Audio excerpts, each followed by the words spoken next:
12 horas con 58 minutos, amigos televidentes. A continuación vamos a dialogar con Esteban Santos. Él es analista internacional. Esteban, buenas tardes, bienvenido, gracias por acompañarnos. Buenas tardes, siempre a las órdenes. Esteban, el presidente de la República anunció que en Europa, la Unión Europea, en primera instancia aprueba que Ecuador se ha beneficiado con esta visa Schengen.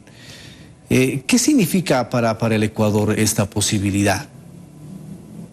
Bueno, esta es una noticia muy interesante porque el día de ayer efectivamente fue el Comité de Libertades Civiles de la Unión Europea quien tuvo un primer borrador, una votación sobre el borrador y tuvo una aprobación de 42 votos a favor y 16 en contra, en donde no solo la República del Ecuador, sino Ecuador, Qatar, Omán y Kuwait son beneficiarios de poder recibir este beneplácito de poder ingresar al espacio comunitario durante instancias cortas de hasta 90 días. Ahora, esto tiene que pasar al pleno de la Asamblea del Parlamento Europeo para que esto pueda terminar de pulirse y poder entrar en vigencia ya en una negociación directa con cada uno de los países.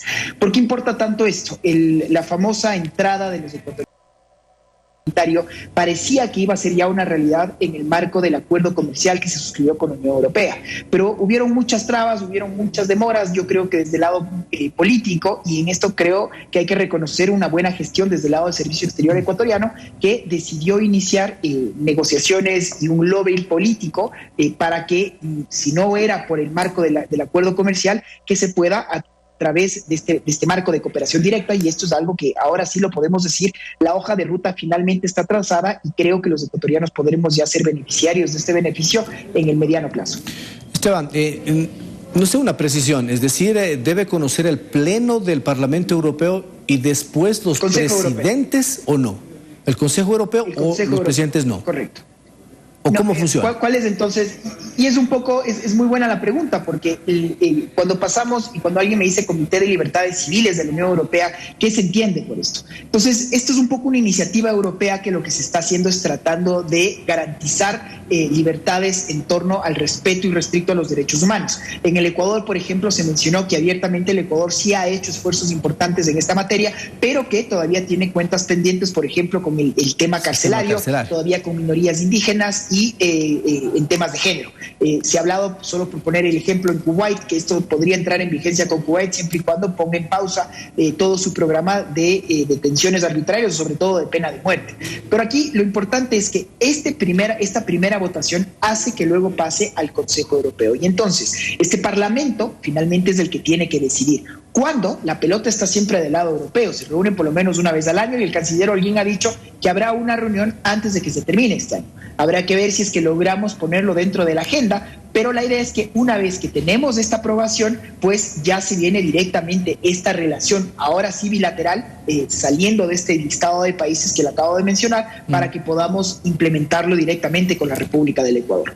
Una vez que se apruebe, cumpliendo los requisitos, entendemos que el camino está trazado y no va a haber ningún problema inicialmente, pero una vez que se apruebe, ¿significa que un ecuatoriano puede ingresar a cualquiera de estos países europeos solo con el pasaporte o cédula? Cualquiera de los 27. Entonces, el espacio comunitario europeo lo que dice es que justamente uno tiene libertad absoluta, bienes y servicios, pero en este caso estamos hablando de la libertad de tránsito a personas, de poder llegar a cualquier espacio de este acuerdo Schengen.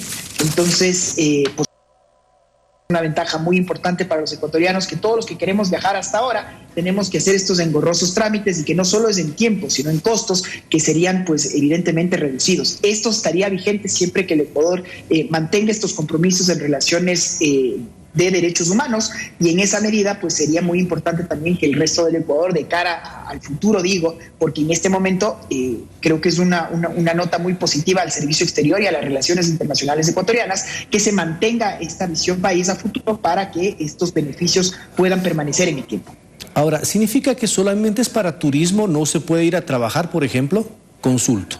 Esa es otra buena pregunta. Estamos hablando solo visados de estancias cortas. Sí, efectivamente es turismo. Esto no me da un permiso de residencia, esto no me da un permiso de trabajo. Exclusivamente una visita de hasta 90 días por instancias cortas. Si es que me quedo después de 90 días, ya sería un ciudadano irregular. Correcto, y estoy sometido a la expulsión y sobre todo al que yo no pueda ingresar nuevamente a este espacio comunitario. Entonces, sí, es muy válida la precisión. El tema del Reino Unido no ingresa en esta lista, ¿no? Porque el Reino Unido, justamente con este famoso Brexit, ya no es parte de la Unión Europea.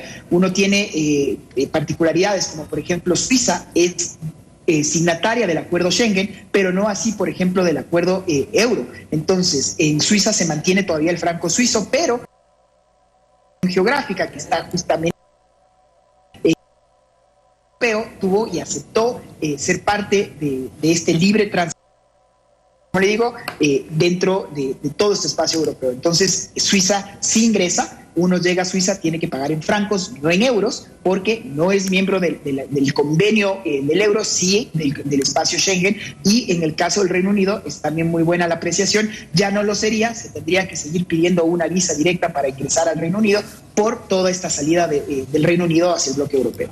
Esteban, ¿cómo se puede entender esta decisión inicial de Europa o del grupo Schengen? Es decir, que el país está económicamente bien, que es específicamente por el tema de los derechos humanos. ¿Por qué? Porque hay que recordar un poquito atrás, es decir, 1999-2000, hubo una migración fuerte hacia España y ahí se pusieron algunos requisitos adicionales para los ecuatorianos. ¿Cómo interpretar esta decisión? Correcto, una migración muy importante a España. Luego nace cuando el Ecuador se adhiere. Quería firmar un acuerdo comercial con la comunidad andina. En ese momento teníamos que decía que no creía en el libre comercio, a un Rafael Correa que tampoco quería un acuerdo de libre comercio y un Evo Morales contrario a esto. Y por otro lado teníamos un presidente Álvaro Uribe y el presidente Toledo de Perú que en cambio querían pasar a la historia como los presidentes que firmaron el acuerdo comercial con el bloque europeo. Entonces, ¿qué pasó? Se dividió en dos. Bruselas finalmente termina firmando y suscribiendo un acuerdo con Colombia y Perú, y nosotros nos quedamos afuera con Venezuela y Bolivia. ¿Qué pasó? Que 3 años después, cuando el Ecuador casi se queda fuera del mercado, por ejemplo, del banano, tuvimos que adherirnos a este acuerdo. Entonces el Ecuador formalmente no comercial con la Unión Europea. Por eso es que tuvimos que incluso pedir permiso a nuestros vecinos para ser parte de su acuerdo. Pues bien, en este acuerdo, que finalmente, si bien fue negociado por terceros, terminó siendo muy beneficioso para el Ecuador, porque así lo demuestran los números, en este acuerdo ya se hablaba de la exención del visado Schengen. Entonces, claro, la pregunta es muy válida, porque ¿qué pasó ahí? Que en tiempos, en negociación y en relaciones internacionales, entonces vino una pandemia, vino una recesión económica, vino la guerra, la agresión de Rusia a Ucrania, y entonces las voluntades al interior de la Unión Europea cambiaron. Se empezó a dar otra vez una migración injustificada al Ecuador, inmigración de migrantes económicos. Por ejemplo, en México se tuvo que volver a poner un visado para prevenir esta migración irregular a los Estados Unidos. Entonces, absolutamente de acuerdo. Hasta ese momento uno diría, bueno, había una bifurcación muy grande para esta implementación. Se dijo, en mi criterio como excusa, que faltaba el pasaporte biométrico. Y el Ecuador ya ha alcanzado esa normativa. Pero, y ahí es donde termino diciendo, es muy fina la apreciación de Cancillería del Servicio Exterior, que el lobby que se hizo fue para lograr este mismo acuerdo, esta misma exención, no en virtud del acuerdo comercial, sino en virtud de este cumplimiento de normas de derechos humanos. Por último, Esteban, el tema de la imagen, ¿esto mejora la imagen ecuatoriana a nivel internacional, sobre todo en Europa, que está tomando esta decisión? Como país me refiero. Creo que este es un tema y de los más importantes, porque en lo personal creo que la nota, la calificación positiva que se le da a esta actual administración es en el servicio exterior. Este principio del más Ecuador en el mundo y más mundo en el Ecuador se ha visto como una política de Estado, que inicialmente la inició el canciller Mauricio Montalvo y que hoy el canciller Holguín la está culminando. Nos posicionamos como un país serio, tenemos un problema muy serio al interior, nuestra gobernabilidad en la Asamblea, en todo lo que es el problema de seguridad y demás, que lo sabemos los ecuatorianos del día a día. Pero una nota positiva es que nos podemos presentar ante el mundo como un país respetuoso de los acuerdos internacionales y como un país que ve con muy buenos ojos el seguir integrándonos en el marco de esta cooperación internacional. Y por lo tanto, esto es algo que hay que celebrarlo y esto es algo que hay que aplaudirlo a esta actual administración. Muchas gracias, Esteban, muy amable. Gracias por acompañarnos. Siempre a las órdenes. Esteban Santos, analista internacional y catedrático de la UDLA.